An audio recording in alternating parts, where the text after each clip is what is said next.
Welcome back. Today's video will be the second video in my Baldur's Gate 3 faction lore series, and this time we'll be talking about the mysterious Zhentarim. But actually, I think it's pronounced Zhentarim, but it's too late. I've already recorded this video and edited it, and I'm not going back and changing everything. I do apologize. Zhentarim, Zhentarim. Zhentarim, Zhentarim. There will not be any story spoilers in this video, but I do use clips of gameplay from some of the areas that we encounter these factions in. Before we get started, I want to give a quick shout out to some recent YouTube channel members: Anthony, Wishin, Rabid War Gamer, Torben, and Philip. Thank you guys so much. If any of you guys want to come hang out for some live streams, I stream every Monday, Wednesday, Friday from the morning to late afternoon Eastern time, as well as randomly on the weekends right here on this channel. Links to my Twitter and my Discord server will be below. Let's get right into it.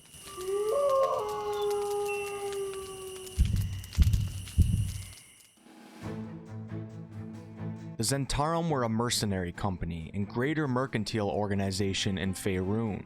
They were previously known and sometimes still referred to as the Black Network, for the organization conducts much of their business in secrecy, worships some rather shady gods, and they are known to have a presence in organized crime throughout many of the major cities of Faerûn.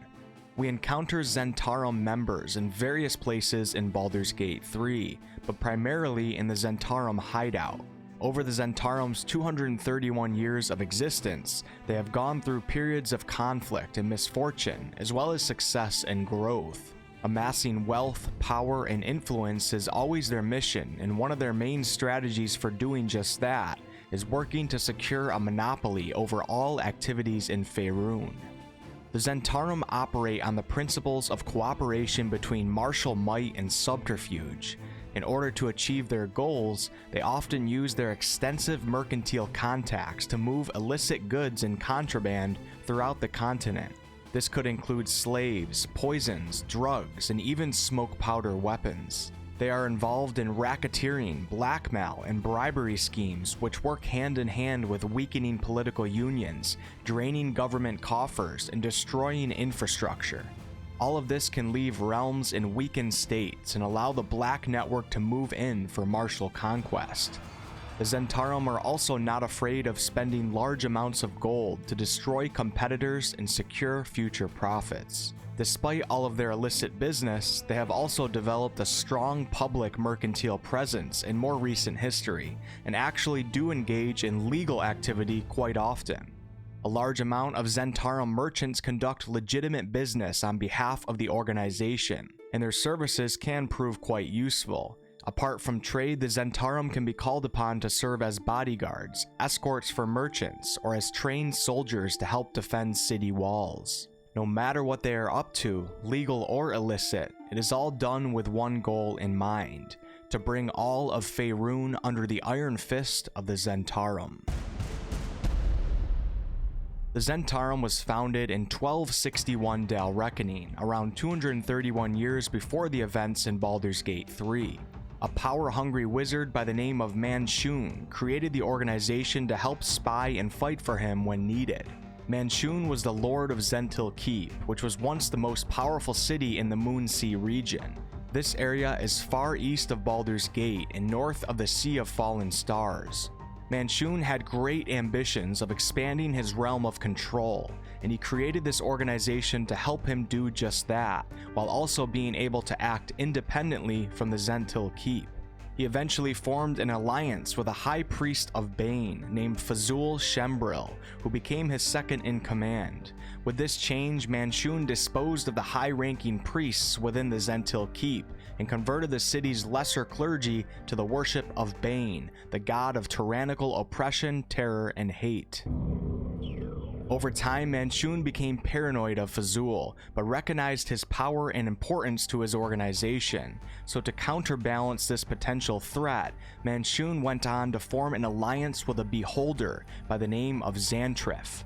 Xantrif's lair, the floating temple in the sky, became an outpost for Zentalar troops and Banite priests. Xantrif was later killed by the Knights of Myth Draenor, a famous adventuring party, but the Zhentarim still managed to secure pacts with other beholders. This is no easy feat. The Zhentarim then went on to seize the fortress of Darkhold, take over Teschendal, Daggerdale, and the Citadel of the Raven. When Bane was killed by Sirik during the time of troubles when gods were forced to walk Faerun as mortals, this created some internal problems within the organization. Sirik was the god of strife and deception, and he took on Bane's dark portfolio and became the focus of worship for a great number of members of the Zhentarim. This created a conflict between the opposing faiths within the organization, and an event known as Bane Death occurred, which was a purging of all remaining Baneites within the Zhentil Keep. Eventually, Manchun came to realize that Sirik was no replacement for the calculating cunning and patience of Bane, and he discreetly shifted resources away from Sirik. Sirik was eventually undermined by a divine conspiracy involving Fazul, the High Priest of Bane, and this left a large portion of the Zhentil Keep in ruins, and many of the Zhentarim fled. Fazul then went on to kill Manchun in 1370 with the help of one of Manchun's high officers named Orgoth. Orgoth was then given control of the Zhentil Keep from Fazul for his acts of betrayal against Manchun.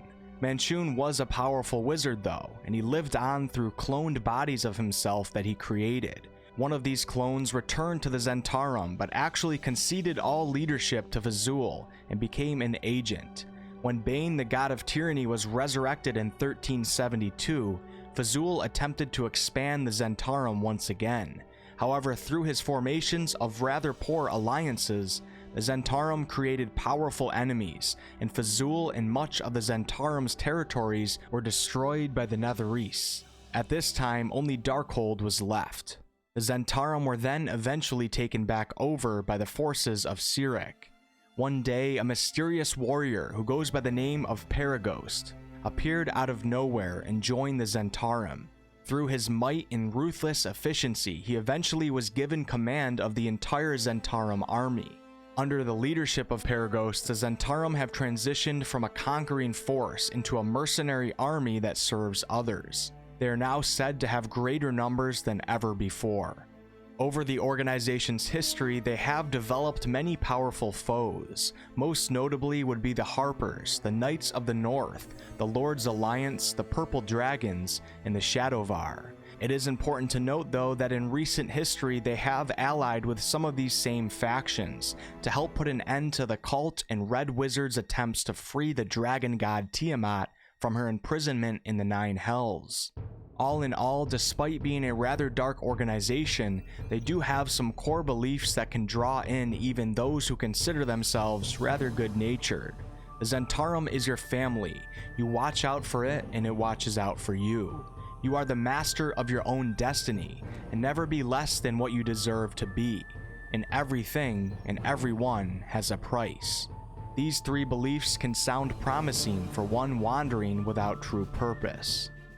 And that will be it for today's lore video. I do have many more lore videos planned, specifically a couple more that involve the factions that we come across in Baldur's Gate 3. So make sure to hit that subscribe button if you're interested in seeing those videos as well. I already did a video on the Emerald Enclave if you happen to miss that. The next video I'll be putting out is probably going to be on Ashes of Creation, an upcoming MMO. Let me know in the comments if you know what I'm talking about or if you made it this far into the video. Thanks so much for watching, guys. If you guys ended up enjoying this video, please like, comment, and subscribe. Wait, before I continue, I want to apologize again. I think it is actually pronounced Zhentarim, not Zhentarim. I think it's Zhentarim. I think they say that in the game as well. I did hear it on like a professional YouTube video, although another YouTuber pronounced it the same way as I did. I don't know. I think I'm wrong though. I think I'm wrong. Hope to catch you guys on a future video. Until next time.